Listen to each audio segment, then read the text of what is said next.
Welcome back, everybody. This is Kenny with another Atomic Shop update. I am the show where I spend my atoms so you don't have to waste yours. I do try to get these videos out every week, so be sure to hit that subscribe button. And this week we have the Brotherhood of Steel backpack, which is for free, and it is connected into some daily challenges and whatnot for the upcoming Brotherhood of Steel expansion. So I'll put a link in the description below on this so you can figure out what to do with that. It's pretty simple stuff. You just basically wear the backpack while you're doing some challenges. And the Blood Eagle bundle was these 4 items here, the 2 suits as well as the door and the brain. I usually don't get the bundles that have the power armor. I'll just try to get the camp items separately, but I couldn't resist this one. I love the look of these outfits here. These 2 items, the weapon racks and the iron fences, are separate. You cannot get them in a bundle, so just keep that in mind. Let's go ahead and take a look-see here. So, as you can see, the detail, just the tone, the style of these 2 outfits is fantastic. I love the red glowing eyes. It's always kind of faintly glowing on the skull mask there. And fun fact about this mask, it does work to prevent airborne diseases and whatnot. So, you don't have to have a gas mask or any of the other items on. This one essentially is a gas mask. So when you're down in the ash heap, you're good to go. And the power armor. Definitely love the look of this. It's got all the rubber from like tires and whatnot, and the wall right behind me there. And the one thing I do love about this power armor set is the headlight. It's right up top there, and it has a nice blue glow to it. It's kind of like the blue lamp headlamp attachment you guys can get.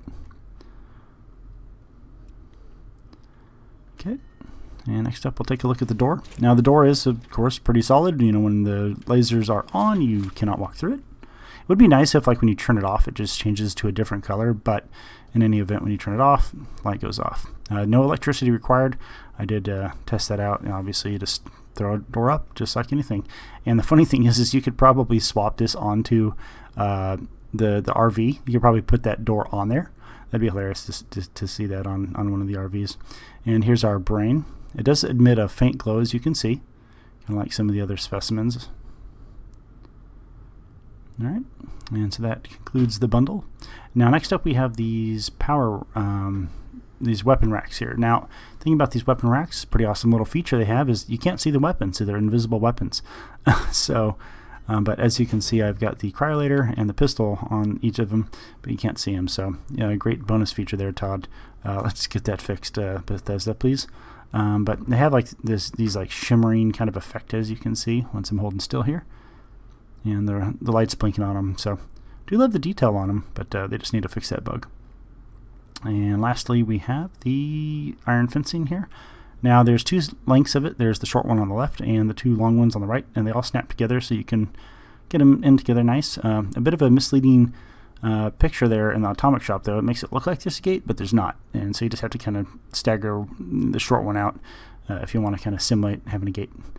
Other than that, I love the look of them. They're pretty good.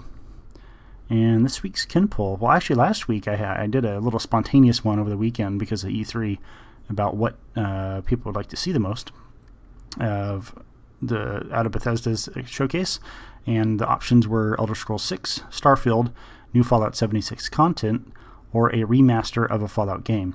And Elder Scrolls 6 was consistently in the back of the pack on that, which is fair. I mean, it's, you know, we know it's a ways off, so of course not a whole lot of people are going to be into the news for that just yet. But the other 3, they were just kind of bouncing back and forth for the lead.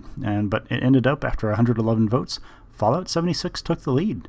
37% of the people would want to see new news about Fallout 76, more content for Fallout 76. So that's very encouraging for our community here. Hopefully Bethesda continues to deliver.